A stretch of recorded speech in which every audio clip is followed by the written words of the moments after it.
Okay guys, so we got two of the best selling laptops here in this price range. Gonna do a little review and comparison for you. Hope that's okay and you don't mind.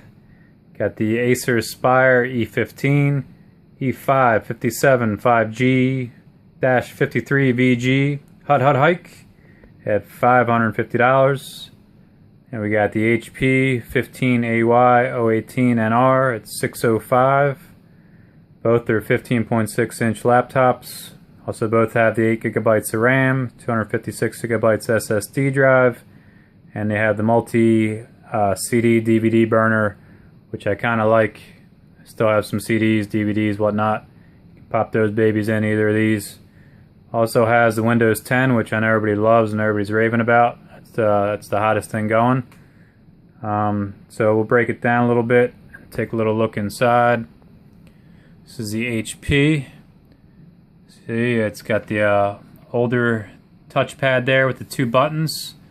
Click on the left, click on the right, move all around here in circles, all that good stuff. Take a look at the keyboard. One thing I noticed about the keyboard is these top keys are half the size and really small. The Escape, F1, F2, kind of don't like that. But the keyboard in general looks pretty good. Take a look at the screen a little bit. Alright, then we'll move over to the Acer. See, the Acer has the big touchpad. Move it all around. Click at the bottom, click on the right. Check out the keyboard. What I like about this keyboard is there's actually grooves in the middle of the buttons a little bit, so your finger kind of falls into place, which is neat. It's really smooth. And if you take a look at the HP, these actually have a little grip, which can be good or not if you want. And they're flat and they have a grip. But I really prefer the smoother keys. I think it makes a big difference. And the top ones are a little bigger. Overall, the keyboard is, I think, about a quarter or half inch bigger when I measured it vertically. We'll take a look at the screen.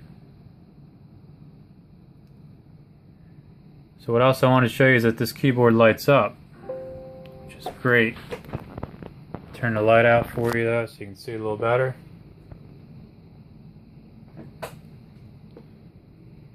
See how great that looks? Comes in handy when it's dark. As opposed to the HP, they do not light up. And then after a few seconds or whatever, we know when you're done typing, then the keys just go away, which is cool if you're watching a movie or something or on YouTube. So some more comparisons, some pros and cons. The Acer has the graphics card, which definitely comes in handy. It's NVIDIA GeFore 940MX. It's got 2GB dedicated RAM. So for picture quality, video games, all that good stuff, that'll obviously come in handy. The HP does not have a video card. Also, the Acer has two 3.0 ports and a 3.1 USB port. The HP only has a 3.0 port. Now, obviously you need 3.0 ports and some people need two at a time for a dime, if you know what I mean. I'll show you these ports over here. See right there, the two on the right, there's the 3.0s, blue highlighted. And right next to it's 3.1. Here you go. And then you take a look at the HP. It's got one 3.0. Not really showing up on the camera though. Besides that, it does have two 2.0s. And the Acer has one 2.0. So you really want to have the technology already there, and the Acer has that covered. You know, with the 3.1, when more electronics and more devices use that. So, and like I said, the backlit keyboard, I mean, that's a huge plus that HP does not have. So the advantage of the HP, you say, you got the IPS screen, which I think looks really good. Makes the colors look really vibrant, pop, especially the contrast, the whites, the contrast, the grays, the blacks, all seems to come to life a little more than the Acer. Although the Acer does say it has, focuses in, has the Acer ExaColor. You know, so that's supposed to add some sparkle, like with that wizard's wand I guess they're showing. So that's pretty good. But something else, if you noticed, that this is a glossy screen on the HP. So you can actually see the background, and you can see me in the camera slightly. So that can be a distraction, that kind of reflection, as opposed to the Acer, which has the matte finish. So you're just seeing exactly what's on the screen. I think that's a plus. Obviously no other advantages to the IPS screen. No matter what angle, you know, the screen will always be the same. It will never look washed out or anything. It's a big plus. And then the regular screens, you know, see how it just changes, you know, based on what angle you're looking at. You got to keep that in mind. Two major concerns with me was that the HP, you cannot really add the extra 8 gigabytes of RAM. Not by a user anyway. You have to take apart the whole bottom and all that, and you got to be like a tech genie or something if you want to do that on your own. The Acer, on the other hand, it's user friendly. You can add the 8 gigabytes of RAM pretty much on your own. It's pretty easy. You can also add an extra drive in there if you want. But the positive on the HP is you can actually replace the battery, which is kind of neat if you want to swap the batteries in or out. But for me, it's more important to get the speed, get that gigabytes up to 16. You know, switching up speeds like Bruce Lee riding a Fuji in a movie. As my boy Eric used to say. Or actually, not Eric, it was Redman, my bad. But yeah, so that's a big difference. And also, you can't hear it, but the fan noise seems to be a lot louder on HP. As soon as I turned it on, I noticed that. And if it's already blowing kind of heavy, a little loud, you know, no heat really from it, but in time, that's not a good start. The Acer fan, it really maybe only came on once, you know, and I've had the Acer for a couple weeks. It's just so quiet, smoother. It could be even why the battery life lasts longer. See the battery life. Let's see what it says. Won't show up there, but it says 6 hours, 50 minutes on the HP, both at 85%. And battery over here on the Acer is 14 hours, 30 minutes, 91% remaining, which that is insane if it really lasted that long. Even though they do advertise 12-hour long battery, and HP is pretty much saying 6 hours.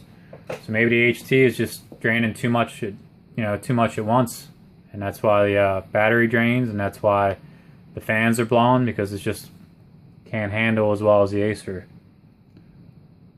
Okay guys, just two quick points I want to make. I didn't mention earlier, a big pro of the HP is it has a quicker processor. It has the Intel i7, while the Acer has the Intel i5.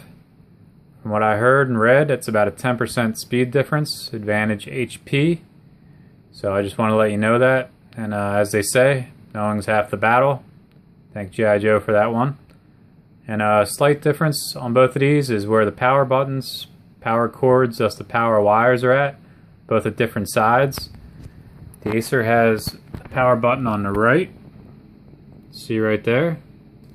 So then the cord is also going to come out of here on the right side. Why the HP has a power button top left, silver button here, and then their cord will come out over here. Now the reason why that might matter to some of you guys is because maybe your outlet's on the right hand side like mine is. So it's a lot easier to plug it in, you know, just on the right, bang, you're good. But maybe the left side's good for you, who knows? I'm just used to always having on the right, and my previous laptops were always on the right, right? But the advantage that the HP did, and the reason I think, is because you see DVD drives right here. So when this pops out, you don't have to worry about the cord or anything that's going to be in the way. On the Acer, it's on the right side, and I already had just a slight problem when you pop out the tray. Cord gets in the way a little bit, so you kind of gotta push it behind the laptop. Not a big deal, but just a slight inconvenience. So I think that's about everything, guys. Hopefully this was a good review and comparison for you. Hope you gave a better understanding which one you want to purchase, which one you want to check out. If you got any questions, leave them in the comment box below. try and get back to you, help you out. You know, I'm a good guy like that. Please subscribe to my YouTube page, why don't you? Because it's the right thing to do.